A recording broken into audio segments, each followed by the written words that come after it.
Hi my dear parents. അപ്പോൾ എൻ്റെ ആദ്യത്തെ ക്വസ്റ്റ്യൻ ഇതാണ്: എന്തിനാണ് നമുക്ക് മക്കൾ? എന്തിനാണ് കുട്ടികൾ? എന്തിനാണ് നമുക്ക് കുട്ടികൾ? കുട്ടികളെ എന്തിനാണ് നമ്മൾ ഒരുപാട് കഷ്ടപ്പെട്ട് വളർത്തുകയാണ് എന്ന് നമ്മൾ പറയുന്നുണ്ടല്ലോ. എന്തൊക്കെ കഷ്ടപ്പാടാണ് നമ്മൾ കുട്ടികൾക്ക് വേണ്ടി ചെയ്യുന്നത്? ഇത് പറയാൻ കാരണം, ഇവിടെ നമ്മളൊരു എസ്ക്യൂബ് സ്റ്റുഡൻസ് എംപവർമെന്റ് അക്കാദമി നടത്തുന്നുണ്ട്. അപ്പൊ അതിന്റെ ഭാഗമായിട്ട് ഒരുപാട് പാരന്റ്സ് സ്റ്റുഡൻസുമായിട്ട് കുട്ടികളുമായിട്ട് വരുമ്പോൾ അവരുടെ പരാതികൾ മുഴുവൻ കുട്ടികൾ പഠിക്കാത്ത പ്രശ്നമാണ്. എന്തുകൊണ്ട് കുട്ടിക്ക് പഠിക്കാൻ പറ്റുന്നില്ല എന്നുള്ളത് മറ്റൊരു കാര്യമാണ്.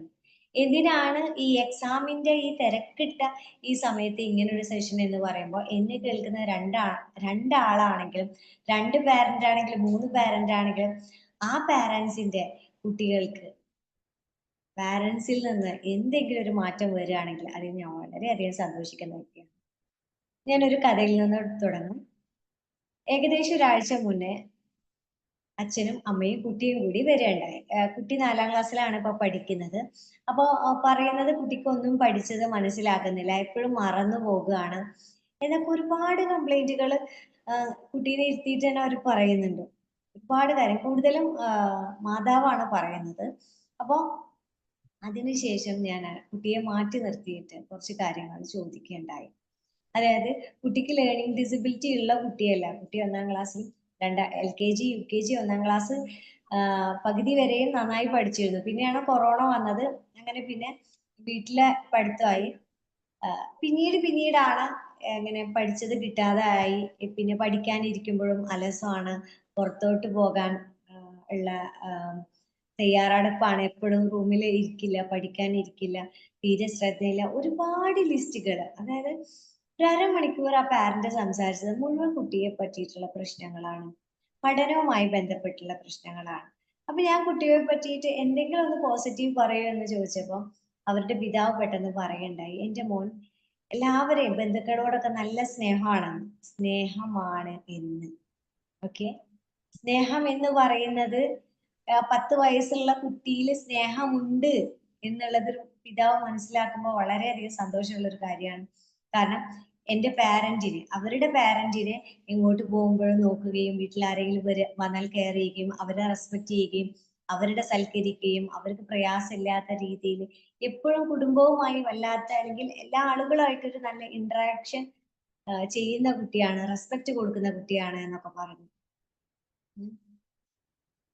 ഇപ്പോ ഇവിടെ ഇതേ സമയം തന്നെ ഇവിടെ കുട്ടികൾ വരാറുള്ളത്, പാരന്റ്സ് വരാറുള്ളത്, പഠിക്കാൻ ഒരു പ്രശ്നവുമില്ല, പക്ഷെ വീട്ടില് റെസ്പെക്ട് ഇല്ല, ആരോട് എന്താണ് പറയേണ്ടതെന്ന് അറിയില്ല, സ്വന്തം മാതാപിതാക്കളെ ഉപദ്രവിക്കുന്ന ഇതേ പ്രായത്തിലുള്ള കുട്ടികൾ അങ്ങനെയും വരുന്നുണ്ട്. ഹൈപ്പർ ആക്റ്റീവ് ആയിട്ടുള്ള പ്രശ്നങ്ങൾ ഒക്കെ. അപ്പൊ നമ്മളുടെ കുട്ടിയുടെ ഏറ്റവും വലിയ പ്രശ്നത്തെ മാത്രമാണ് നമ്മൾ മനസ്സിലാക്കുന്നത്. അത് നമുക്ക് മനസ്സിലാക്കാൻ പറ്റുന്നുള്ളൂ. എന്നിട്ട് നമ്മൾ പറയും, ഞാൻ പറയണ കുട്ടിക്ക് മനസ്സിലാവുന്നില്ല. കുട്ടി പറയണത് നമുക്ക് മനസ്സിലാകുന്നുണ്ടോ? ഞാൻ പറയുന്നത് കുട്ടിക്ക് മനസ്സിലാകുന്നില്ല എന്നുള്ളത് ഒരു കാര്യം. എത്ര തന്നെ പറഞ്ഞു കൊടുത്താലും കുട്ടിക്ക് മനസ്സിലാവണില്ല. എത്ര തന്നെ ഉപദേശിച്ചാലും അവൻ കുറച്ച് കഴിഞ്ഞാൽ മറന്നു പോകും. പിന്നെയും പഴയ പോലെയാവും. കളിയോട് ഭയങ്കര ഭ്രമമാണ്. ഫോൺ അഡിക്ഷൻ ആണ്. കുട്ടി പറയുന്നത് നമുക്ക് മനസ്സിലാകുന്നുണ്ടോ? എന്തിനാണ് നമുക്ക് മക്കൾ? അപ്പൊ ഇതേ ക്വസ്റ്റ്യൻ ഞാൻ അവരോട് ചോദിച്ചു, എന്തിനാണ് നമുക്ക് കുട്ടി? എന്താണ് നിങ്ങൾ ഉദ്ദേശിക്കുന്നത്? അപ്പൊ പറഞ്ഞു, വളർത്തി വലിയ ആളാക്കണം. വളർത്തി വലിയ ആളാക്കണം. ഈ എക്സാം സീസൺ ആയതുകൊണ്ടാണ് ഞാൻ ഇങ്ങനെ തന്നെ പറയുന്നത്. കേൾക്കുമ്പോൾ ചിലപ്പോൾ പ്രയാസം ഉണ്ടാകാം, പക്ഷേ പറയാതെ വേറെ വഴിയില്ല. വളർത്തി വലിയ ആളാക്കണം. ഈ വലിയ ആളാക്കണം എന്ന് പറഞ്ഞ ഈ കുട്ടിയെ നമ്മൾ ആക്കാനാണ് നമ്മൾ ഇപ്പൊ പരിശ്രമിച്ചുകൊണ്ടിരിക്കുന്നതെന്ന് അറിയുന്നു. 3 വർഷമായി ആ കുട്ടിയെ നിരന്തരം പഠിപ്പിക്കുകയാണ്. മാതാവാണ് പഠിപ്പിക്കുന്നത്. നിരന്തരമായി പഠിപ്പിക്കുന്നുണ്ട്. ഞാൻ ആ ടെക്സ്റ്റ് ബുക്ക് എടുത്തിട്ട് പിറ്റേന്ന് ദിവസം ടെക്സ്റ്റ് ബുക്ക് കൊണ്ടുവരാൻ പറഞ്ഞു. ഇങ്ങനെ തുറന്നു നോക്കിയിട്ട് ഒരു പേജ് കാണിച്ചു കൊടുത്തിട്ട്, ഇതെന്താ മോനെന്ന് ചോദിച്ചപ്പോ 4 കാര്യങ്ങളാണ്. ഒരു ഡോഗ്, ഒരു കഴുതയാണ് അതിലുള്ളത്, ഡോങ്കിയാണ്, പക്ഷെ കുട്ടി എന്നോട് പറഞ്ഞ കുതിര എന്നാണ്. പിന്നെ മറ്റൊരു കാര്യം, ഒരു പശു ഉണ്ട്. പശുവുണ്ട്, പിന്നെ വേറെ ഒരു കുരങ്ങുണ്ട്, അങ്ങനെയാണ് തോന്നുന്നു. അപ്പൊ ഈ കുട്ടി ഈ 4 നോക്കിയിട്ട് കുതിരയും കഴുതയും തമ്മിലുള്ള വ്യത്യാസം പോലും കുട്ടിക്ക് മനസ്സിലാകാത്ത രൂപത്തില് തന്റെ പാഠത്തിൽ നിന്ന് ഒരു പിക്ചർ പോലും കുട്ടിയുടെ മനസ്സിലില്ല. അപ്പോ കുട്ടിക്ക് ഇതൊക്കെ എടുത്തു കഴിഞ്ഞേക്കണം. എന്തുകൊണ്ടായിരിക്കാം? മക്കൾ പഠിക്കുന്ന രീതി 5 തരത്തിൽ പഠിക്കാം. 3 തരത്തിലാണ് പ്രധാനമായിട്ടും. ഒന്ന് വിഷ്വല്, അതായത് കാഴ്ചയില് കണ്ടു പഠിക്കുന്ന രീതി. മറ്റൊന്ന് കേട്ടിട്ട്, മറ്റൊന്ന് ഫീൽ ചെയ്തിട്ട്. ഈ കുട്ടിക്ക് കണ്ടു പഠിക്കുന്ന രീതിയല്ല. ആ കുട്ടി കേട്ടു പഠിക്കുന്ന രീതിയല്ല. ഫീൽ ചെയ്ത് കെനസ്തെറ്റിക് ആണ്. പക്ഷെ അത് പാരന്റ്സിന് അറിയില്ല. പാരന്റ്സ് പഠിപ്പിക്കാൻ വേണ്ടി എല്ലാ രീതിയിലുള്ള സപ്പോർട്ടും ചെയ്യുന്നുണ്ട്. എല്ലാ രീതിയിലുള്ള സപ്പോർട്ടും ചെയ്യുന്നുണ്ട്. ഏകദേശം ഫീസ് വരുന്നത് തന്നെ 30,000-ന് മുകളിൽ ഫീസ് മാത്രം വരുന്നുണ്ട്. വണ്ടിയുടെ ഫീസൊക്കെ വേറെ. എന്നിട്ട് ഞാൻ പിന്നെ അവരോട് സെപ്പറേറ്റ് സംസാരിക്കാൻ തുടങ്ങി. ഉപ്പനോട് സംസാരിക്കാൻ തുടങ്ങി. അപ്പൊ ഉപ്പ പറഞ്ഞത് അവരുടെ ഓരോ വിഷമങ്ങൾ പറഞ്ഞതാണ്. എന്നോട് എൻ്റെ മകന് പറയാറുണ്ട്, ഉപ്പ എന്നെ ഇവിടുന്ന് വെട്ടിക്കോളി, എന്നെ ഗവൺമെന്റ് സ്കൂളിൽ ചേർത്തോളി എന്ന്. കാരണം നിരന്തരമായിട്ട് കേൾക്കുന്നത് എന്താ, ഇത്രയും കാശ് കൊടുത്തിട്ട് നിന്നെ പഠിപ്പിച്ചിട്ട് നീ ഇങ്ങനെയാണല്ലോ, നീ ഇങ്ങനെയാണല്ലോ, ഇങ്ങനെയാണല്ലോ എന്നാണ്. ആ പാരന്റ്സിനോട് ഞാൻ ചോദിച്ചു, രാവിലെ മുതൽ വൈകുന്നേരം വരെയുള്ള സമയത്തിനുള്ളിൽ നിങ്ങൾ കുട്ടിയെ പറ്റിയിട്ട് കുട്ടിയോട് നിങ്ങൾ നെഗറ്റീവ് ആണോ പോസിറ്റീവ് ആണോ പറയാറില്ല? നെഗറ്റീവ് ആണ് പറയാറില്ല. നമ്മൾ ആപ്പിൾ മരമാണ് പ്രതീക്ഷിക്കുന്നത്. ആപ്പിൾ ഉണ്ടായിട്ട് നന്നായി ആപ്പിൾ ഉണ്ടാകാൻ വേണ്ടിയിട്ടാണ് നമ്മൾ ആപ്പിളിന്റെ തൈ കുഴിച്ചിട്ടിട്ട് ആപ്പിളിന് കുറെ വളമൊക്കെ എടുത്തിട്ട് ഇതാക്കുന്നത്. ആപ്പിളാണ് പ്രതീക്ഷിക്കുന്നത്. പക്ഷേ ഓറഞ്ചിന്റെ കുരുവാണ് കുഴിച്ചിട്ടുള്ളതെങ്കിലോ ഓറഞ്ച് ഉണ്ടാകും, ഉണ്ടായി വന്നാൽ. ഓറഞ്ച് നല്ലതാണ്, പക്ഷെ ന്യൂട്രിയൻസിന്റെ വാല്യൂ കുറച്ച് വ്യത്യാസം ഉണ്ടാവുന്നു മാത്രം. പിന്നെ വേറൊരു ടീമുണ്ട്, ആപ്പിൾ തന്നെ ആവും ഉദ്ദേശിക്കുന്നത്, ആപ്പിളിന്റെ കുരു തന്നെ ആയിരിക്കും നമ്മള് പാകുന്നത്. കുറേ വളം ഇട്ട് കൊടുക്കും, വെള്ളം ഇട്ട് കൊടുക്കുകയില്ല. അപ്പൊ ഈ കുട്ടിയോട് ഞാൻ മാറി നിന്ന് സംസാരിക്കുമ്പോൾ, നിങ്ങളും പാരന്റ് ആണ്, നമുക്കൊക്കെ അബദ്ധങ്ങൾ പറ്റാറുള്ളതാണ്. മാറി നിന്ന് സംസാരിച്ചപ്പോ, ഒറ്റയ്ക്ക് സംസാരിച്ചപ്പോ കുട്ടിയോട് ഞാൻ 2-3 ക്വസ്റ്റ്യൻ ചോദിച്ചു. 10 വയസ്സായ മക്കളാണ്. വീട്ടിലോട്ട് വരാന് മോൻക്ക് എന്താണ് ഇപ്പോ എപ്പോഴും വീട് ഇഷ്ടമാണോ ചോദിച്ചപ്പോ കുട്ടി പറഞ്ഞത് എനിക്ക് ഇഷ്ടമല്ല. മനസ്സിലാവണോ? എനിക്ക് എന്റെ വീട്ടിലോട്ട് വരാൻ ഇഷ്ടമല്ല. വീട്ടിൽ ഇഷ്ടമുള്ള ആരെങ്കിലും ഉണ്ടാവും ചോദിച്ചപ്പോ പറഞ്ഞത് അവരുടെ വീട്ടിലെ ഒരു ജ്യേഷ്ഠത്തി ഉണ്ട്, അവരെ ഇഷ്ടമാണ്. കാരണം അവർ ചീത്ത പറയുമെങ്കിൽ എപ്പോഴെങ്കിലും സ്നേഹത്തോടു കൂടി കുട്ടിയോട് സംസാരിക്കുന്നു. കുട്ടിയുടെ അടുത്തിരുന്ന് കുറച്ചു നേരം സംസാരിക്കും. സ്കൂളിലെ വിശേഷങ്ങളൊക്കെ ചോദിക്കും. നീ പഠിക്കണോട്ടാ എന്ന് സമാധാനത്തിൽ പറയുന്നു. കുട്ടിക്ക് സ്നേഹം തിരിച്ചറിയാൻ കഴിവില്ലാഞ്ഞിട്ടാണോ? കുട്ടിക്ക് സ്നേഹം തിരിച്ചറിയാനുള്ള കഴിവില്ലാഞ്ഞിട്ടല്ല, സ്നേഹം കുട്ടിക്ക് മനസ്സിലാകുന്നുണ്ട്. എന്റെ വീട്ടിലെ മറ്റൊരാൾ എന്നെ സ്നേഹിക്കുന്നുണ്ട് എന്ന് കുട്ടിക്ക് മനസ്സിലാകുന്നുണ്ട്. അപ്പൊ നമ്മൾ പാരന്റ് ആണ് എന്ന് പറഞ്ഞിരുന്ന് കാര്യമില്ല.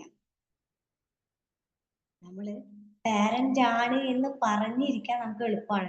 പിന്നെ നമ്മൾ ഒരുപാട് കഷ്ടപ്പെടുന്നുണ്ട്, കുട്ടികൾക്ക് വേണ്ടി ഒരുപാട് കഷ്ടപ്പെടുന്നുണ്ട്. പക്ഷെ ആ കഷ്ടപ്പാടിന്റെ ആ ഒരു സ്ട്രെസ് ഒക്കെ നമ്മള് ആരുടെ മേത്ത് തന്നെയാണ് തീർക്കുന്നത്? കുട്ടികളുടെ മേത്ത് തന്നെയാണ് തീർക്കുന്നത്. നമ്മൾ കണക്ക് പറയാതെ എന്തെങ്കിലും കാര്യങ്ങൾ ചെയ്യാറുണ്ടോ? നമ്മൾ കഷ്ടപ്പെട്ടതിന് കണക്ക് പറയാറില്ലേ? അവരെ പഠിപ്പിച്ചതിന് കണക്ക് പറയാറില്ലേ? അവർക്ക് വേണ്ടി സമയവും പണം ഇൻവെസ്റ്റ് ചെയ്തതിന് നമ്മൾ കണക്ക് പറയാറില്ലേ? നമ്മളല്ലെങ്കിൽ നമ്മളുടെ വീട്ടിലുള്ള മറ്റാരെങ്കിലും ഒക്കെ പറയും. ആര് പറഞ്ഞിട്ടാ പഠിപ്പിച്ചേ? കുട്ടി പറഞ്ഞോ എനിക്ക് സ്കൂളിൽ പോണേനെ പഠിപ്പിക്കണം?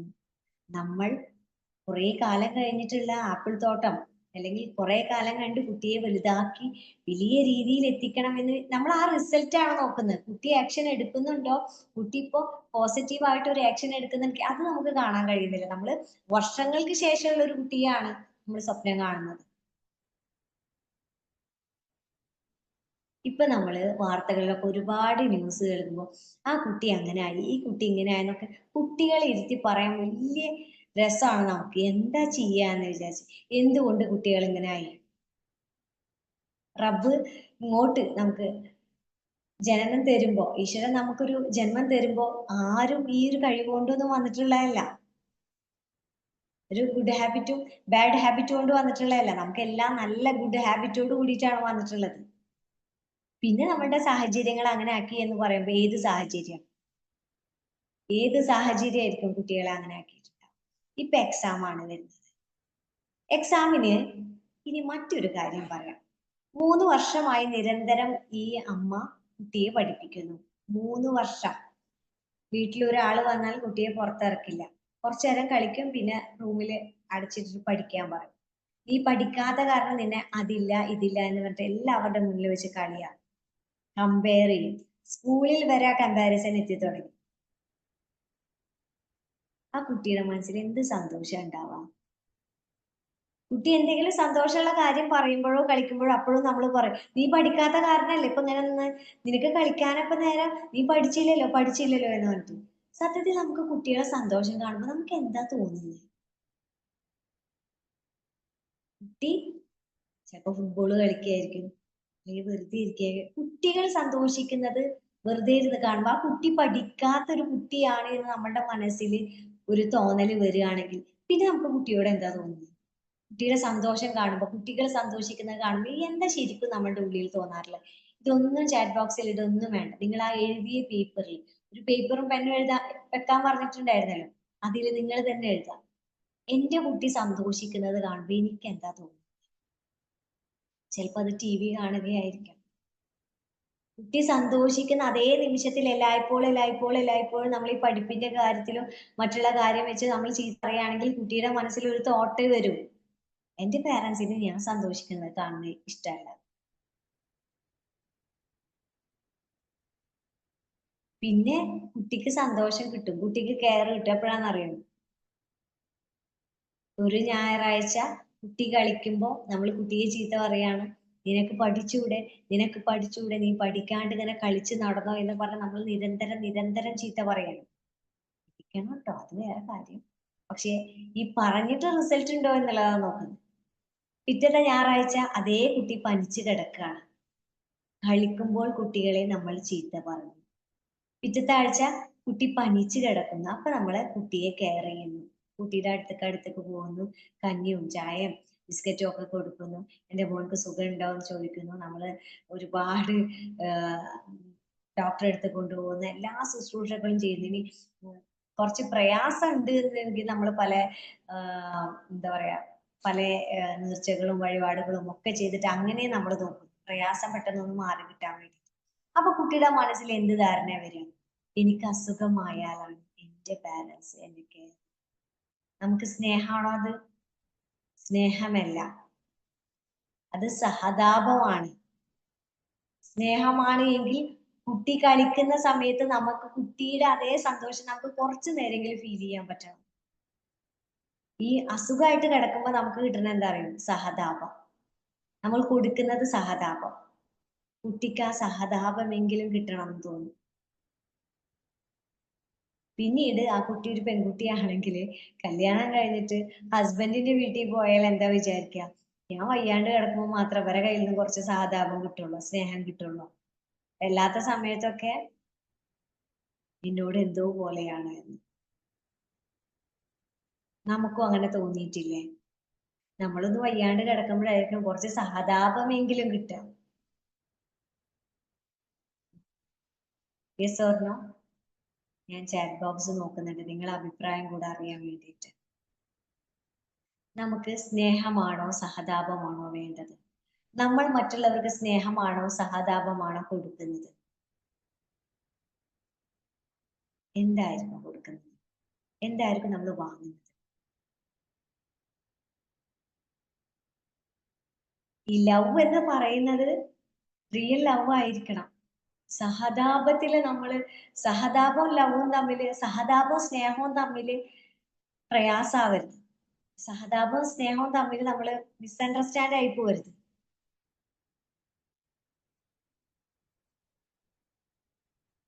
നമുക്ക് എന്തിനാ മക്കൾ?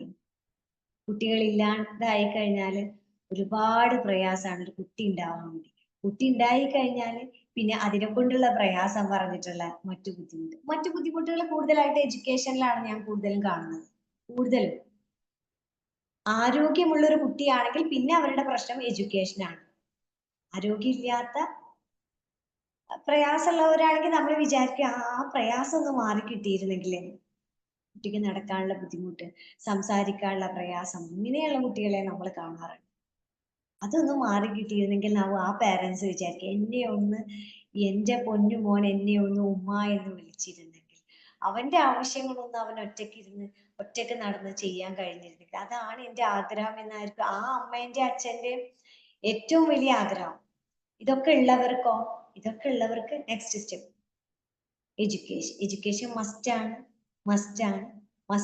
പക്ഷേ നമ്മൾ ഈ പഠിപ്പിക്കുന്ന രീതി നമുക്കറിയാത്ത രീതിയിലാണ് ഇവരെ പഠിപ്പിക്കുന്നത്, അല്ലെങ്കിൽ നമുക്കറിയുന്ന രീതിയിൽ കുട്ടികളെ പഠിപ്പിച്ചു കഴിഞ്ഞാൽ അവർക്ക് അത് പോസിറ്റീവ് ആയിട്ടാണോ നെഗറ്റീവ് ആയിട്ടാണോ ബാധിക്കുക എന്നുള്ളതാണ് മറ്റൊരു കാര്യം. നമ്മൾ പഠിച്ച രീതിയിൽ കുട്ടികളെ പഠിപ്പിക്കാൻ നോക്കിയാൽ അത് നെഗറ്റീവ് ആയിട്ടാണ് ബാധിക്കുക.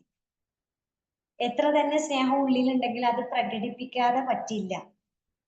ഈ എക്സാമിന്റെ സമയത്ത് എനിക്ക് നിങ്ങളോട് പറയാനുള്ളത്, എക്സാം സമയത്ത് പാരന്റ്സിനെ കാണുന്ന ഒരു തരം പ്രയാസമുണ്ട്, ഒരു വല്ലാത്തൊരു ടെൻഷൻ. കുട്ടിയേക്കാൾ കൂടുതലായിരിക്കും പാരന്റ്സിന് ടെൻഷൻ. ആ ടെൻഷൻ കൊണ്ട് എന്ത് ഗുണങ്ങളാണ് കിട്ടുന്നത്? ആ ഗുണങ്ങളൊക്കെ ഒന്ന് ഞാൻ കേൾക്കട്ടെ. ഈ എക്സാമിന്റെ സമയത്തുള്ള ടെൻഷൻ കാരണം എന്തൊക്കെ ഗുണങ്ങളാണ് നമുക്ക് കുട്ടിക്കും കിട്ടുന്നത്? എന്തൊക്കെ ആയിരിക്കാം? നിങ്ങളുടെ അഭിപ്രായം എന്താണ്? നമ്മള് ഒരു ഗുണവും ഇല്ല, പിന്നെ എന്തിനാ ടെൻഷൻ എടുക്കുന്നത്?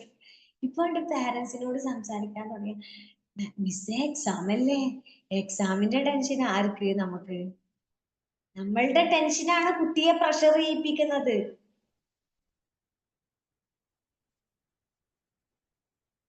ടെൻഷനുള്ള സമയത്ത് പഠിച്ചാൽ തലയിൽ കയറുമോ?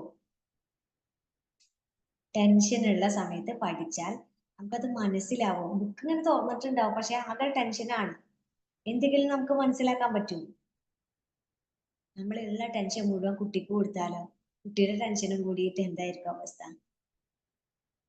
നമ്മൾ പറയുന്ന വാക്ക് നെഗറ്റീവ് ആണോ പോസിറ്റീവ് ആണോ ആ സമയത്ത്? നീ പഠിക്കാണ്ടിരുന്നോ എന്നാ പിന്നെ തോൽക്കൂട്ടാ. നീ ഇങ്ങനെ പോയാൽ എന്തായിരിക്കും അവസ്ഥ? മറ്റുള്ളവരെ കണ്ടുപഠിക്കുകയും.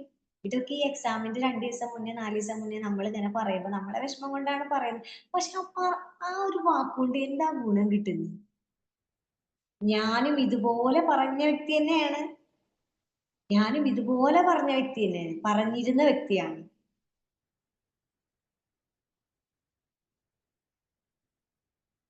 അതൊന്നും അപ്പൊ ഓർക്കില്ല. നമ്മളെ കയ്യിലുള്ളതാണ് കൊടുക്കാൻ പറ്റുള്ളൂ. നമ്മളെ കയ്യിൽ ദേഷ്യമാണ്, നമ്മളുടെ ഹൃദയത്തിൽ ദേഷ്യമാണ് ഉള്ളത് എങ്കിൽ, കുട്ടിയോടുള്ള ദേഷ്യമില്ല, മൊത്തത്തിൽ കുറച്ച് ദേഷ്യം ഉണ്ടെങ്കിൽ ആ ദേഷ്യം ഇങ്ങോട്ട് പുറത്തേക്ക് വരും. നമ്മളുടെ മനസ്സിൽ എന്താണോ ഉള്ളത് അത് തന്നെയാണ് ഏത് സമയത്തും റിഫ്ലക്ട് ചെയ്യുക. സ്നേഹമാണ് ഉള്ളതെങ്കിൽ സ്നേഹം റിഫ്ലക്ട് ചെയ്യും. പക്ഷെ സ്നേഹം അത്രമാത്രം നമ്മുടെ ഉള്ളിൽ വേണം. നമ്മളുടെ പരിസരം അതിന് പോസിറ്റീവ് എനർജി നമുക്ക് തരണം. നമ്മൾ ഓൾറെഡി എടുത്ത് വെച്ചിട്ടുള്ള മുഴുവൻ നെഗറ്റീവ് ആയിരിക്കും. അപ്പൊ നമുക്ക് ദേഷ്യം വരും. നമുക്ക് ശരിക്കും ദേഷ്യമാണോ കുട്ടിയോട്, സ്നേഹമാണോ കുട്ടിയോട്? ഫസ്റ്റ് ഓഫ് ഓൾ, നിങ്ങൾക്ക് നിങ്ങളുടെ കുട്ടിയോട് ദേഷ്യമാണോ സ്നേഹമാണോ? ശരിക്കും ഉള്ളത് എന്താണ്? ഒരു പാരന്റ്സിന് മക്കളോട് ദേഷ്യം ഉണ്ടാവില്ല, സ്നേഹം തന്നെ ഉണ്ടാവുള്ളൂ. പക്ഷെ നമ്മൾ പ്രകടിപ്പിക്കുന്നത് എന്താണ്? ദേഷ്യമാണ്. പ്രകടനം ആയി വരുന്നത് ദേഷ്യമാണ്. കുട്ടി കാണുന്നത് എന്താണ്? ദേഷ്യമാണ്. പക്ഷെ നമ്മൾ ഉള്ളിന്റെ ഉള്ളിൽ നമ്മൾ വിചാരിക്കുന്നത് എന്താണ്? സ്നേഹമാണ്. നമ്മൾ പറയുന്ന എക്സാം സീസണിലായാലും എല്ലാവരുടെ വീട്ടിലും ഭയങ്കര നെഗറ്റീവ് എനർജി. എന്തുകൊണ്ട്? ഭക്ഷണം പാകം ചെയ്യുമ്പോഴേ ആ മാതാവിന് ടെൻഷനാണ്. എത്ര പഠിക്കാനുണ്ട് എന്ന് വിചാരിച്ച് ഇളക്കുന്നതേ ടെൻഷനിലാണ്. ഇളക്കി പാചകം ചെയ്ത് ആ ഫുഡ് കൊടുക്കുമ്പോഴേ ടെൻഷനിലാണ്. കുട്ടി ഓരോ വീടെടുത്ത് കഴിക്കുമ്പോഴേ നമ്മൾ ഇത് ഇങ്ങനെ പറഞ്ഞുകൊണ്ടിരിക്കുകയാണ്, കുറച്ചും കൂടെ പഠിക്കാനല്ലേ മോനെ.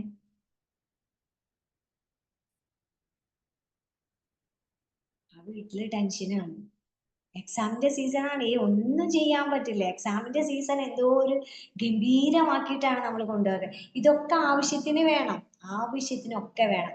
പക്ഷേ നമ്മൾ പാരമ്പര്യമായി കൊണ്ടുവരുന്ന കുറേ കാര്യങ്ങൾ നമ്മൾ മാറ്റിയിട്ടില്ലെങ്കിൽ അതുകൊണ്ട് പ്രത്യേകിച്ചൊരു ഉപകാരം ഇല്ല എന്ന് മാത്രമേ പറയാനുള്ളൂ. ഓക്കെ. അതിന് പകരം കുട്ടികളോട് നല്ല അഫർമേഷൻ കൊടുത്താൽ എങ്ങനെ ഇരിക്കും? മോൻക്ക് നന്നായി പഠിക്കാൻ പറ്റും. ഉമ്മ ഉണ്ടല്ലോ കൂടെ.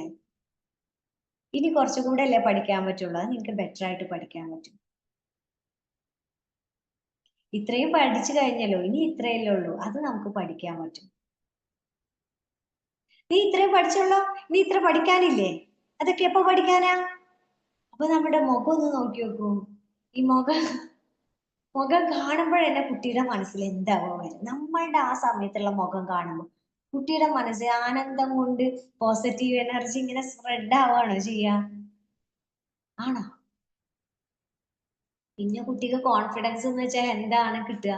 കോൺഫിഡൻസ് ഉണ്ടാവോ? നമ്മളെന്താ കൊടുക്കുന്നത്? നമ്മൾ ഫിയർ. അപ്പൊ കുട്ടിക്ക് എന്താ കിട്ടുക? എന്താ കിട്ടുക?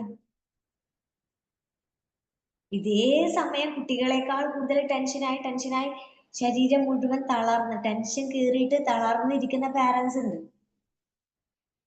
ഉം. അങ്ങനെയുണ്ട്. എന്റെ മോൻ പഠിക്കുന്നില്ല, എന്താ ചെയ്യാ? എനിക്ക് ആകെ ടെൻഷനാണ്, നോട്ട് കംപ്ലീറ്റ് ആക്കിയിട്ടില്ല. ഒരുപാട് ഇതെന്നെ ആലോചിച്ച് ഉറക്കമില്ലാത്ത പാരന്റ്സ് ഉണ്ട്. ഈ ഉറക്കമില്ലാഞ്ഞിട്ടും ടെൻഷൻ അടിച്ചിട്ടൊക്കെ കൂടുതൽ എന്താ നമുക്ക് നേടാൻ കഴിയുന്നത്? റിയാലിറ്റി ഇതാന്ന് അംഗീകരിക്കുകയല്ലാതെ ഒരു നിവൃത്തിയുമില്ല. ഇനിയും എക്സാമിന് ദിവസങ്ങളുണ്ട്. ഇപ്പൊ മുതൽ നമുക്ക് കുട്ടിയെ ട്രൈ ചെയ്യിപ്പിക്കാം. കുറച്ച് സമയം വെച്ച് നമുക്ക് മക്കളെ പഠിപ്പിക്കാം. പക്ഷെ നെഗറ്റീവ് വേർഡ് നമ്മൾ ഉപയോഗിക്കാതിരിക്കുക. നിനക്ക് പഠിച്ചാൽ കിട്ടൂല, അല്ലെങ്കിലും പഠിച്ചാൽ കിട്ടൂല, അല്ലെങ്കിലും പഠിച്ചാൽ കിട്ടില്ല. ഈ പഠിച്ചാൽ കിട്ടില്ല, പറയാൻ കിട്ടില്ല, നിനക്ക് അതിനുള്ള കോൺഫിഡൻസ് ഇല്ല. ഇതൊക്കെ പറയുമ്പോൾ കുട്ടി ഇപ്പൊ എങ്ങനെയാലൊക്കെ ജയിച്ചു പോകും. പക്ഷെ നമ്മൾ തന്നെ കുട്ടിയോട് നിനക്കതില്ല എന്ന് പറയുമ്പോൾ ഈ കുട്ടി വളർന്ന് വലുതായി കഴിഞ്ഞാൽ കുട്ടിക്ക് എന്തെങ്കിലും ഒരു കാര്യം ചെയ്യണം എന്ന് തോന്നും. എനിക്കതില്ല എന്നുള്ള ഒരു സംഭവം. കോൺഫിഡൻസ് കുറയും. ഫിയർ വരും. നമുക്കൊക്കെ എന്താ ഉള്ളതെന്ന് പറയും.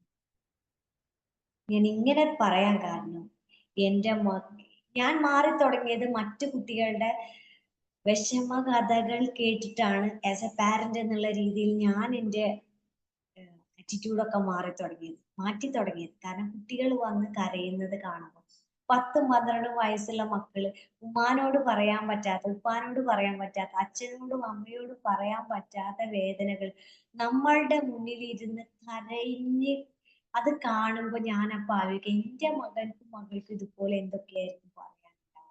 അത് എന്നോട് പറയുന്നുണ്ടാവില്ല. നമ്മള് മക്കളെ പറ്റിയിട്ട് ഗംഭീരമായിട്ട് പറയുന്നത് അവരുടെ നെഗറ്റീവിനെയും പോസിറ്റീവിനെയും പറ്റിയിട്ടും നമ്മളുടെ പ്രതീക്ഷകളെ പറ്റിയിട്ടും സ്വപ്നങ്ങളെ പറ്റിയിട്ടും ഒക്കെ കുട്ടികൾക്ക് നമ്മളോട് എന്തായിരിക്കും പറയാനുണ്ടാവുക? ഭയമില്ലാതെ പറയാൻ ഉണ്ടാവുക. ഇപ്പൊ കുട്ടികള് പല രീതിയിലുള്ള അഡിക്ഷൻ ആണ് എന്ന് പറയുന്നുണ്ട്. അതുപോലെ കുട്ടികള് പല രീതിയില് മോശമായിട്ടുള്ള അവസ്ഥയിലോട്ട് പോകുന്നുണ്ട്. ഇതിന്റെ ഒക്കെ ഹിസ്റ്ററി എടുത്താൽ അതിന്റെ ബാക്കിൽ പാരന്റിങ് ഉണ്ടാവും, പ്രശ്നം ഉണ്ടാവും. കൂടുതലും ഒരു 80% അപ്പോ മാതാവിനായിരിക്കും ഒരു പ്രാധാന്യം. നമ്മൾ എന്ത് ചെയ്തിട്ടാ നമ്മൾ അവർക്ക് വേണ്ടി നമ്മളെ സമയം സ്പെൻഡ് ചെയ്യുന്നു, നമ്മളെ സ്വപ്നങ്ങൾ മാറ്റി വെച്ചിട്ട് അവർക്ക് വേണ്ടി ജീവിക്കുന്നു, അവർക്ക് വേണ്ടി എല്ലാ കാര്യങ്ങളും നോക്കിയിട്ട് അവസാനം കിട്ടുന്നത് നമുക്ക് ഇതാണ്. എന്തായിരിക്കും അതിന് റീസൺ? നമ്മളുടെ മനസ്സിൽ സ്നേഹമുണ്ട്, എനിക്കത് വേദനിക്കുന്നുണ്ട്, എന്റെ മക്കൾ അത് മനസ്സിലാക്കണം. ഉമ്മാക്ക് ഇത് വേദനിക്കുന്നുണ്ട്, ഉപ്പാക്ക് ഇത് വേദനിക്കുന്നുണ്ട് എന്നുള്ള ക്വാളിറ്റി നമ്മുടെ മക്കൾക്ക് വേണം. അപ്പോ നമുക്ക് 2 കുട്ടികളാണ് ഉള്ളതെങ്കിൽ ദയവ് ചെയ്ത് ഒരു കുട്ടി പഠിക്കുന്നത് ഒരു കുട്ടി കുറച്ച് പഠിക്കാത്തതാണെങ്കിൽ നമ്മൾ ഈ 2 കുട്ടികളെയും വെച്ച് ദയവ് ചെയ്ത് കമ്പയർ ചെയ്യാതിരിക്കുക. നമ്മൾ എന്നും പാചകം ചെയ്ത് കൊടുക്കുമ്പോൾ ഹസ്ബൻഡോ ഈവൻ ഫാദറിലോ മദറിലോ ആരാണെങ്കിലും നിരന്തരമായി അതിങ്ങനെ കുറ്റം പറഞ്ഞ് കേൾക്കുകയാണെങ്കിൽ എന്താ ഉപ്പില്ലാത്ത മുളകില്ലാത്ത ഒരു ടേസ്റ്റ് ഇല്ലല്ലോ എന്ന് പറയുമ്പോൾ പിന്നീട് നമുക്ക് അങ്ങോട്ട് വെക്കുമ്പോൾ ഒരു കോൺഫിഡൻസ് ഉണ്ടാവില്ല. എന്തായാലും കേൾക്കില്ലെന്ന് പിന്നെ എന്തെങ്കിലും വെച്ച് കൊടുക്കാൻ വിചാരിക്കും. ആണോ? പക്ഷെ അതിന് പകരം ഉപ്പ് കുറച്ച് കുറക്കുകയാണെങ്കിൽ നല്ലതായിരുന്നു. ഇതിൽ കുറച്ചും കൂടെ എങ്ങനെയും കൂടെ റെസിപ്പി ഇങ്ങനെയൊക്കെ മാറ്റുകയാണെങ്കിൽ കുറച്ചും കൂടെ ടേസ്റ്റ് ഉണ്ടായിരുന്നു എന്നൊക്കെ പറയുമ്പോൾ നമുക്കത് ബെറ്റർ ആക്കാനുള്ള ഒരു ഓപ്പർച്യൂണിറ്റി അവിടെ കിട്ടും. അവരുടെ മുഖത്തെ പുഞ്ചിരി, അവരുടെ മുഖത്തെ ഭാവം, കഴിക്കുമ്പോഴുള്ള അവരുടെ ആ ഒരു ഫീലിങ്സ് ഒക്കെ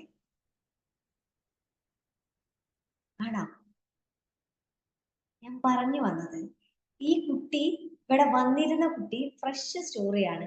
വന്നിരുന്ന കുട്ടി 3 വർഷം പാരന്റ് ഇരുത്തി നിർത്തി കിടത്തി, ഇരുത്തി നിർത്തി കിടത്തി ഇങ്ങനെ പ്രഷർ ചെയ്ത് പഠിപ്പിക്കാൻ തുടങ്ങിയപ്പോ കുട്ടി ഒക്കെ മറന്നു. കുട്ടിക്ക് ഇപ്പൊ ബുക്കിന്റെ ഒരു ഒരു പേജിൽ നിന്ന് എവിടുന്നെങ്കിലും ഒരു ചിത്രത്തെ കുറിച്ച് നീ കേട്ട ഏതെങ്കിലും കഥ പറയാൻ ഒന്നും കുട്ടിക്ക് ഓർമ്മയില്ല. കുട്ടി ബ്ലാങ്ക് ആണ്.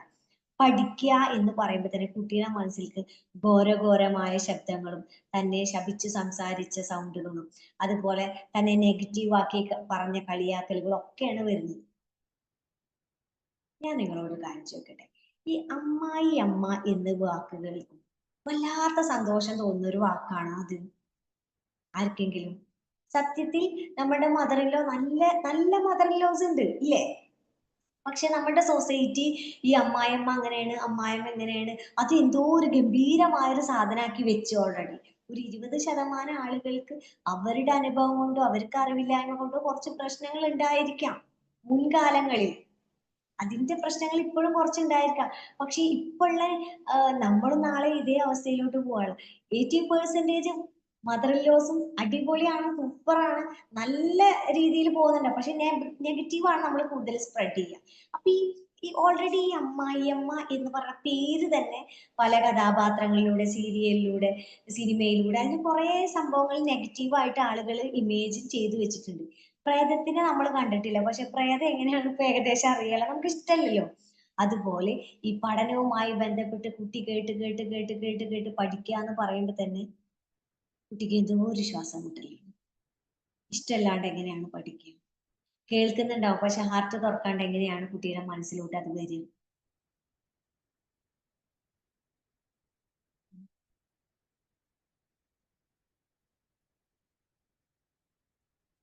അപ്പൊ എക്സാമിന്റെ സമയത്ത് കുട്ടികളെ പ്രയാസപ്പെടുത്തി പ്രശ്നത്തിലാക്കിയിട്ട് അതേ സമയം നമ്മളും ടെൻഷൻ ആവാണ്. രണ്ടെണ്ണം കൊണ്ട് കൊടുത്താൽ നമുക്ക് സന്തോഷാന്ന വിചാരം. നമ്മളും വേദനിക്കുകയാണ്. സ്ത്രീകളിൽ ഒരുപാട് സ്ട്രെസ്സുകളുണ്ട്. പല രീതിയിലുള്ള. അതിന് അറിഞ്ഞോ അറിയാതെയോ നമ്മൾ ബലിയാടുകളാക്കുന്നത് നമ്മളെ മക്കളെ പോവാണ്. പ്രത്യേകിച്ച് ഈ എക്സാം സീസണിൽ കുട്ടികളെ കുറച്ചുകൂടെ സ്നേഹം പ്രകടിപ്പിക്കുക. അവര് കുറച്ചു നേരം കളിക്കുന്നുണ്ടെങ്കിൽ അത് നമ്മൾ നോക്കിയിട്ട് നമ്മളെ കൂടെ ആ ഒരു എൻജോയ് അത് നമ്മൾ കണ്ണുകൊണ്ട് കാണുക. അവരുടെ സന്തോഷം. പണ്ട് നമ്മൾ ചെറുപ്പത്തിൽ സന്തോഷിച്ച എന്തൊക്കെ അനുഭവങ്ങൾ ഉണ്ടായിരുന്നു. ഇപ്പൊ ഇവിടെ ഇങ്ങനെ വിളിച്ചു പറഞ്ഞു പോകുന്ന എന്തെങ്കിലുമൊക്കെ സമ്മേളനങ്ങൾ എന്തെങ്കിലുമൊക്കെ ഉണ്ടാവുമ്പോ അതിന്റെ മറ്റേ നോട്ടീസ് കിട്ടാൻ വേണ്ടിയിട്ട് കുറെ അതിന്റെ പിന്നാലെ പോയിട്ട് ആ നോട്ടീസ് നമ്മളെ കയ്യിൽ കിട്ടുമ്പോൾ ഒരു സന്തോഷം ഉണ്ടായിട്ടില്ലേ? വിമാനമോ ജെറ്റോ മുകളിൽ കൂടെ പോകുമ്പോ അത് കാണുമ്പോൾ ഒരു സന്തോഷം ഉണ്ടായിട്ടില്ലേ?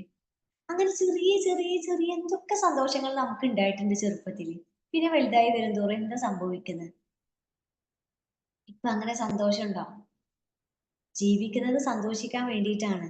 പക്ഷെ സന്തോഷം ഉണ്ടോന്ന് ചോദിച്ചാൽ എല്ലാരും എന്താ സന്തോഷം എന്നുള്ളൊരു ചോദ്യം വരും. നമ്മളെ മക്കള് സന്തോഷിക്കുന്നത്, അവര് സന്തോഷിക്കുന്നതാണെങ്കിൽ അത് നമ്മൾ കണ്ടു നിൽക്കുക. കുട്ടികൾ ജീവിക്കുന്നത് നമുക്ക് വേണ്ടി മാത്രമല്ല. ഇനി നിങ്ങൾ ചെക്ക് ചെയ്യുന്നത് എന്നെ കേട്ടിരിക്കുന്നത് ഇപ്പൊ എത്ര 5 പേരൻസ് ആണ് എന്നെ കേട്ടിരിക്കുന്നത്. മതി. 5 പേരൻസ് ഉണ്ടായിരുന്നു. 2 പേരൻസ് ഉണ്ടെങ്കിൽ ഞാൻ ഹാപ്പിയാണ്. ഓക്കെ. നിങ്ങളുടെ മക്കള് സന്തോഷിക്കുന്നത് കാണുമ്പോൾ നിങ്ങൾക്ക് സന്തോഷിക്കാൻ കഴിയുന്നുണ്ടോ? അത് നിങ്ങൾ ചെക്ക് ചെയ്യുക. ഓക്കെ. പഠിപ്പിക്കേണ്ട സമയത്ത് പഠിപ്പിക്കുക. അവർ കളിക്കേണ്ട സമയത്ത് ഈ പേരും പറഞ്ഞ് അവരെ പ്രയാസപ്പെടുത്താതിരിക്കുക. കുട്ടികൾ ഇനി ഏത് കാലത്ത് സന്തോഷിക്കാനാ? ഇനി വളരും വളരും വളരും വളരും തോറും അവർക്ക് എന്താ കിട്ടുന്നത്? അവർക്ക് പല രീതിയിലുള്ള പ്രയാസങ്ങളിലൂടെ അവർ കടന്നു പോകേണ്ടതാണ്. ഇപ്പൊ അവർക്ക് സന്തോഷിക്കാൻ ഒരു അവസരം കൊടുത്തില്ലെങ്കിൽ കുറച്ച് കഴിഞ്ഞാൽ അവർ സ്വന്തമായിട്ട് സന്തോഷം കണ്ടെത്താൻ തുടങ്ങും. അപ്പൊ നമ്മുടെ കയ്യിലോ നമ്മളുടെ വാക്കിലോ മക്കൾ നിൽക്കണം എന്നില്ല. നമുക്ക് നമ്മളുടെ കണ്ണിന്റെ ഷട്ടറൊക്കെ തുറന്നിട്ട് കുട്ടികൾ സന്തോഷിക്കണ കാണുമ്പോൾ നമുക്കും അതൊക്കെ ഇരുന്ന് നമ്മളത് ഫീൽ ചെയ്യാം. മക്കള് കളിക്കുന്നതോ ചിരിക്കുന്നതോ കാണുമ്പോൾ നമ്മളും അത് ആ സന്തോഷത്തിന്റെ ഭാഗമായി ഫീൽ ചെയ്യാം. അവർക്ക് വേണ്ടി നമ്മൾ കഷ്ടപ്പെടുന്നുണ്ട് എന്ന് വിചാരിച്ച് നമ്മളുടെ വായിൽ വരുന്ന എല്ലാ വാക്കുകളും പറഞ്ഞുകൊണ്ട് ഞാൻ നിന്നെ കുറെ സ്നേഹിക്കുന്നുണ്ട് എന്ന് പറഞ്ഞ കുട്ടിക്ക് ഫീൽ ചെയ്യും. ഞാൻ പണ്ട് കുറെ കഷ്ടപ്പെട്ടിട്ടാണ് പഠിച്ചത്, നിങ്ങൾക്കിപ്പോ അങ്ങനെ കഷ്ടപ്പാടുണ്ടോ, നിങ്ങൾക്കിപ്പോ അങ്ങനെ ദുരിതമുണ്ടോ, നിങ്ങളിപ്പോ ഏതെങ്കിലും രീതിയിൽ പ്രയാസപ്പെടുത്തുന്നുണ്ടോ, നിങ്ങൾക്ക് ഭയങ്കര സൗകര്യമില്ലേ എന്ന് പറഞ്ഞ കുട്ടിക്ക് എന്ത് സൗകര്യം? നമ്മൾ പണ്ട് ജനിച്ചു പോയത് നമ്മളെ പ്രശ്നമല്ലേ? കുട്ടി ഇപ്പൊ ജനിച്ചു വന്ന കുട്ടിയുടെ പ്രശ്നമാണോ?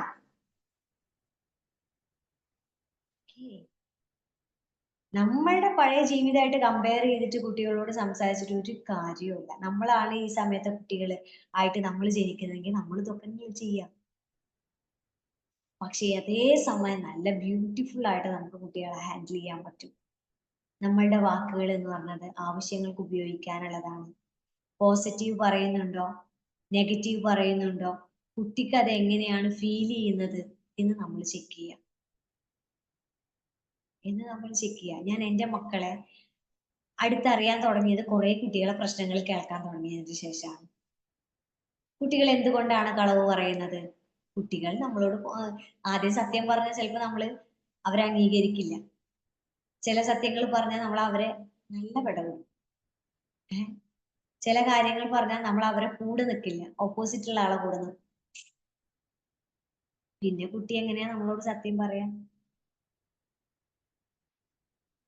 പിന്നെ വിചാരിക്കും സ്വന്തമായിട്ട് സോൾവ് ചെയ്യാണ് നല്ലത്, എന്തായാലും വീണു. ഇപ്പൊ എന്റെ ഉമ്മാക്കൊക്കെ ഒരു ഇതുണ്ടാന്ന് വെച്ചാൽ നമ്മൾ എവിടെയെങ്കിലും വീണെന്ന് പറഞ്ഞിട്ടുണ്ടെങ്കിൽ ഉമ്മ വന്നിട്ട് നമ്മൾ എടുക്കല്ല ചെയ്യാം. ആദ്യം എന്നെ കുറെ ചീത്ത പറയും. ചീത്ത പറയും. ചീത്ത പറഞ്ഞിട്ടാവും പിന്നെ എന്തേലും തുടച്ചു തരുമ്പോൾ ചീത്ത പറയുന്നതായിരിക്കും. അപ്പൊ അതുകൊണ്ട് എനിക്ക് ചെറുപ്പത്തിലൊക്കെ വീണേനെക്കാട്ടി പേടിയാണ് ഉമ്മ വന്ന് എന്തേലും പറയുന്നത്. എന്റെ സൈലൻസർ കൊണ്ടിട്ട് എന്റെ വലതേ കാലിന്റെ അവിടെ ഒരു വലിയൊരു മുറി ഉണ്ടായിട്ട് സൈലൻസർമ വണ്ടിയുമ്പോ കയറിയിട്ട് ഞാനത് പിറ്റേ ദിവസമാണ് എന്റെ ഉമ്മാക്ക്. കാരണം എന്താ, ഈ വേദനയും സഹിക്കണം, അതിന്റെ കൂടെ ഇനി ഉമ്മാടെ ഈ എന്താ പറയാ പ്രഷറൊക്കെ കൂടി നമ്മൾ സഹിക്കണം. ഉമ്മാനെ പറഞ്ഞിട്ട് കാര്യമില്ല, ഉമ്മാടെ ഇവിടെ ഒരുപാട് പണികളുണ്ട്, എന്റെ വല്യമ്മാനെ നോക്കേണ്ട അവസ്ഥകളുണ്ട്, പല കാര്യങ്ങളും ഉണ്ട്. അതിനിടയിൽ നമ്മൾ ചീത്ത പറയുന്നത് നമുക്കതൊന്നും ഉൾക്കൊള്ളാൻ വയ്യ. അപ്പോ എക്സാം ആണ് വരുന്നത്. എക്സാം വരുമ്പോൾ നമ്മൾ മക്കളെ പഠിപ്പിക്കേണ്ട ആവശ്യമുണ്ട്. പക്ഷെ നമ്മൾ ഈ വാക്ക് പറഞ്ഞിട്ടോ നാലെണ്ണം കൊടുത്തിട്ടോ ഈ നെഗറ്റീവ് വേർഡ്സുകളോ പ്രഷർ ചെയ്യുന്ന വേർഡ്സുകളോ പറഞ്ഞു എന്ന് വിചാരിച്ച് കുട്ടികൾ പഠിക്കില്ല. പഠനത്തിൽ അവർക്ക് മെച്ചപ്പെടാൻ സാധിക്കില്ല. Okay, all the very much. ഇനി നമുക്ക് ഒരു ചെറിയ ഹീലിംഗ് ആക്കാം. പതിയെ നിങ്ങൾ ഫ്രീ ആയിട്ട് ഇരിക്കുക, കുറച്ച് വെള്ളം കുടിക്കുക, ഡിസ്ട്രാക്ഷൻ ഇല്ലാത്ത ഒരു സ്ഥലത്ത് ഇരിക്കുക. റെഡി അല്ലേ?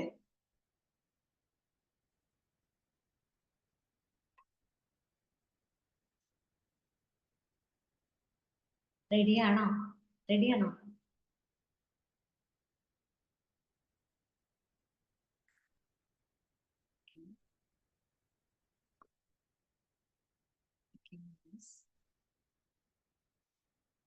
പതിയെ നിങ്ങൾ കണ്ണുകൾ അടച്ച് വളരെ സാവധാനം കണ്ണുകൾ അടച്ച് കാൽ നിലത്ത് പതിച്ച് ശ്വാസത്തിലോട്ട് മാത്രം ശ്രദ്ധിക്കുന്നു. ശ്വാസത്തിലോട്ട് മാത്രം ശ്രദ്ധിക്കുക.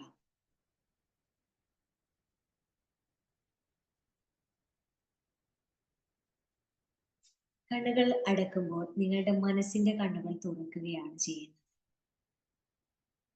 മനസ്സുകൊണ്ട് ഈ പ്രപഞ്ചത്തിലെ എല്ലാം നമുക്ക് കാണാൻ സാധിക്കും. നമ്മൾ കാണാത്ത കാഴ്ചകളും കാണാൻ പോകുന്ന കാഴ്ചകളും എല്ലാ സ്വപ്നങ്ങളും നമുക്ക് കാണാൻ സാധിക്കും. Breathe in, breathe out, breathe in, breathe out, breathe in, breathe out. നമ്മൾ ഇനി മക്കളോടാണ് സംസാരിക്കാൻ. പ്രിയപ്പെട്ട മക്കൾ നിങ്ങളുടെ മുന്നിലുണ്ടെന്ന് സങ്കല്പിക്കുന്നു. നമ്മുടെ പ്രിയപ്പെട്ട മക്കളുടെ കണ്ണിലോട്ട് നോക്കുക. അവരുടെ പുഞ്ചിരിയും അവരുടെ കവിളുകളും അവരുടെ കണ്ണുകളും അവരുടെ തലമുടിയും എല്ലാം ശ്രദ്ധിക്കുക. നമ്മുടെ മക്കളുടെ മുഖത്ത് ഇപ്പൊ എന്താണ് ഫീൽ ചെയ്യുന്നത്? സ്നേഹാണോ, സന്തോഷാണോ, ഭയമാണോ, അതോ നിസ്സഹായാവസ്ഥയാണോ? നമ്മളെ മക്കൾ കാണുമ്പോൾ എന്താണ് മനസ്സിലായത്? മുഖത്ത്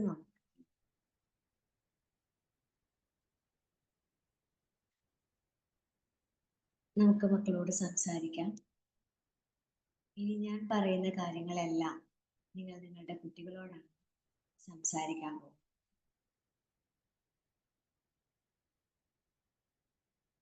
എൻ്റെ പ്രിയപ്പെട്ട മക്കളെ, എൻ്റെ ഭാഗത്ത് നിന്ന് ഒരു മാതാവ് എന്നുള്ള നിലയിൽ ഞാൻ നിങ്ങൾക്ക് ജന്മം തന്നു, ഞാൻ നിങ്ങളെ പ്രസവിച്ചു. ഒരു പിതാവ് എന്നുള്ള രീതിയിൽ നിങ്ങൾക്ക് വേണ്ട എല്ലാ കാര്യങ്ങളും ചെയ്തു തന്നു. പക്ഷേ വർഷങ്ങൾക്കിപ്പുറം ഇന്ന് ഞാൻ മനസ്സിലാക്കുകയാണ്, നിങ്ങൾക്കെല്ലാം ചെയ്തു തന്നിട്ടുണ്ട് എന്ന് ഞാൻ വിശ്വസിക്കുമ്പോഴും എന്തൊക്കെയോ എവിടേക്കോ വിട്ടുപോയിട്ടുണ്ട്. നിങ്ങൾ ആഗ്രഹിച്ച പല കാര്യങ്ങളും ഞങ്ങൾക്ക് ചെയ്തു തരാൻ കഴിഞ്ഞിട്ടില്ല. ഞങ്ങളുടെ മനസ്സിൽ നിങ്ങൾ ആഗ്രഹിക്കുന്ന എല്ലാ കാര്യവും ഞങ്ങൾ ചെയ്യാൻ ശ്രമിക്കുന്നുണ്ട്. പക്ഷേ നിങ്ങളുടെ മനസ്സിൽ എന്തെങ്കിലും വിട്ടുപോയിട്ടുണ്ടോ എന്ന് ഞങ്ങൾക്കറിയാം. എൻ്റെ പ്രിയപ്പെട്ട മക്കളെ, ഞങ്ങളുടെ ഭാഗത്ത് നിന്ന് ഇന്നേ വരെ എന്തെങ്കിലും പ്രയാസങ്ങൾ സംഭവിച്ചിട്ടുണ്ടെങ്കിൽ അതെൻ്റെ വാക്കുകൊണ്ടോ പ്രവൃത്തി കൊണ്ടോ എൻ്റെ ചിന്തകൾ കൊണ്ടോ മക്കളെ വേദനിപ്പിക്കുന്ന രീതിയിൽ എന്തെങ്കിലും ബുദ്ധിമുട്ടുകൾ ഉണ്ടായിട്ടുണ്ടെങ്കിൽ അമ്മ ആത്മാർത്ഥമായി ക്ഷമ ചോദിക്കുകയാണ്. അച്ഛൻ ആത്മാർത്ഥമായി ക്ഷമ ചോദിക്കുക. എന്തിനാണ് ക്ഷമ എന്ന് ചോദിച്ചാൽ, നിങ്ങളുടെ സമ്മതമില്ലാതെ ജന്മം നൽകി. പ്രപഞ്ച സൃഷ്ടാവിന്റെ ദൈവത്തിന്റെ അനുഗ്രഹം കൊണ്ട് ഞങ്ങളിലൂടെ നിങ്ങൾ ഈ ലോകം കണ്ടു.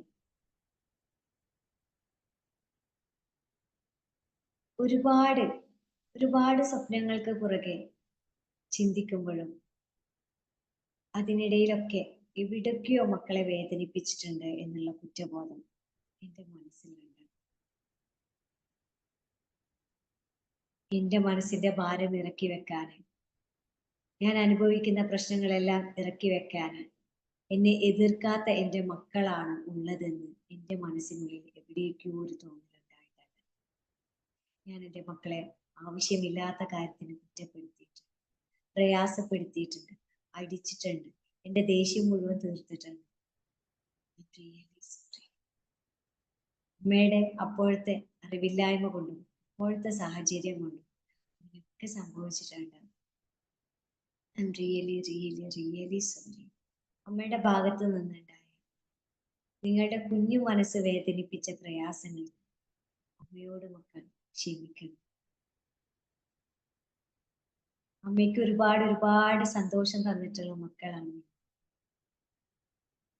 അമ്മയ്ക്ക് ജീവിതത്തിൽ ഒരു സ്ത്രീ എന്ന അർത്ഥം തന്നു എൻ്റെ പൊന്നു മക്കൾ. ഒരു അമ്മ എന്നുള്ള അർത്ഥം തന്നതും ജീവിക്കാൻ പ്രാപ്തമാക്കിയതും എൻ്റെ മക്കൾ.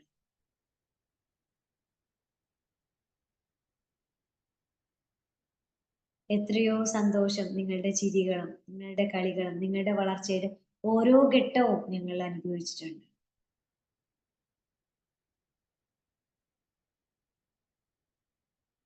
ഓരോ ഘട്ടവും സന്തോഷത്തോടു കൂടി അനുഭവിച്ചിട്ടുണ്ട്. ഇപ്പോഴും നിങ്ങൾ കാരണം ഞാൻ ഒരുപാട് സന്തോഷിക്കുന്നുണ്ട്.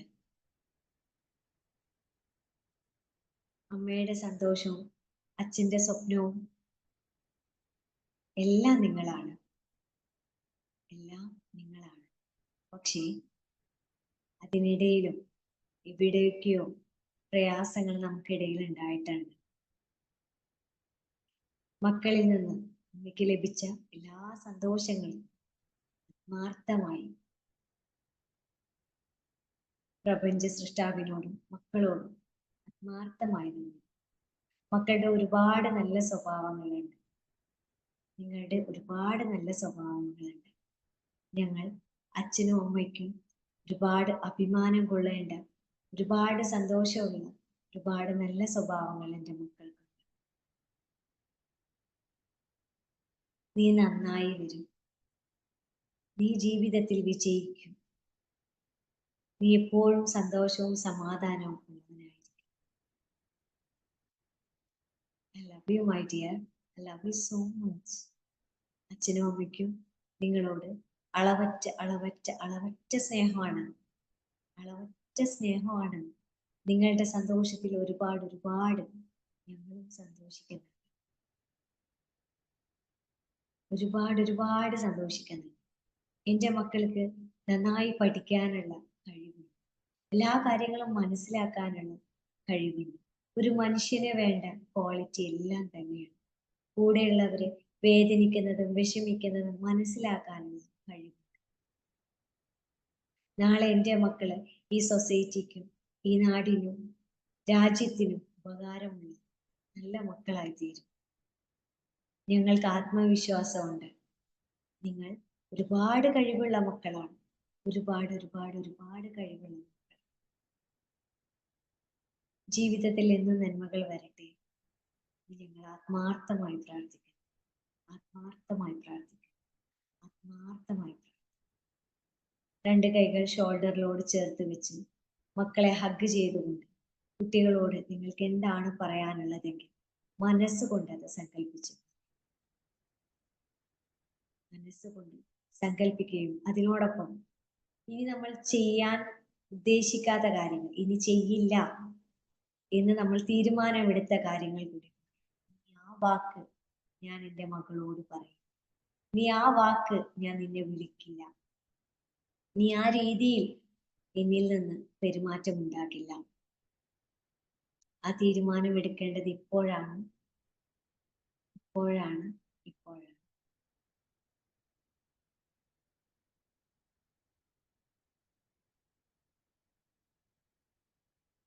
ഓക്കെ, breathe in,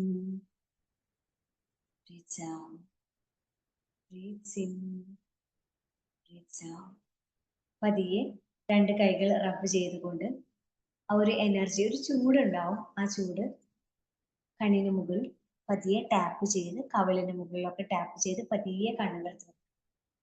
കയ്യിൽ വന്നിരിക്കുന്ന ആ എനർജി ശരീരത്തിന്റെ എല്ലാ ഭാഗത്തോട്ടും കടക്കുക. പതിയെ നിങ്ങൾ കണ്ണു.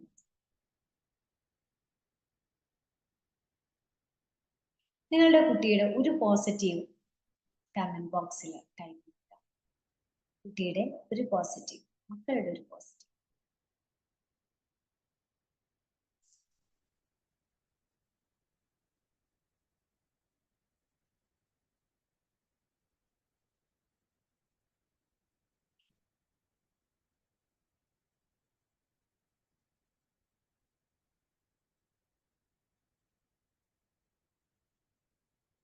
ആ ചിരി കാണുമ്പോൾ നമുക്ക് സന്തോഷമില്ലേ? ചിരി കാണുമ്പോൾ കുട്ടികളുടെ ഒരു കല്യാണം ഉണ്ടെന്ന് വിചാരിക്കാം. നിങ്ങൾ ടൈപ്പ് ചെയ്യൂട്ടോ, ഞാൻ അതിൻ്റെ ഇടയിൽ ഒരു കാര്യം പറയുന്നു. ഒരു കല്യാണമാണ്. കല്യാണപ്പന്തലില് ചെക്കനും പെണ്ണും ഉണ്ട്.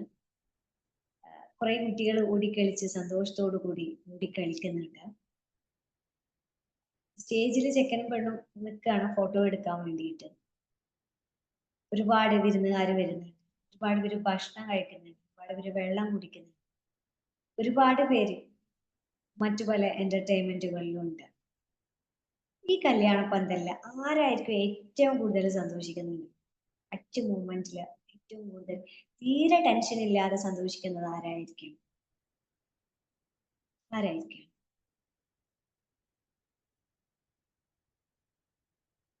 ആരായിരിക്കും ഈ കല്യാണ പന്തലിൽ ഏറ്റവും കൂടുതൽ സന്തോഷിക്കുന്നത്?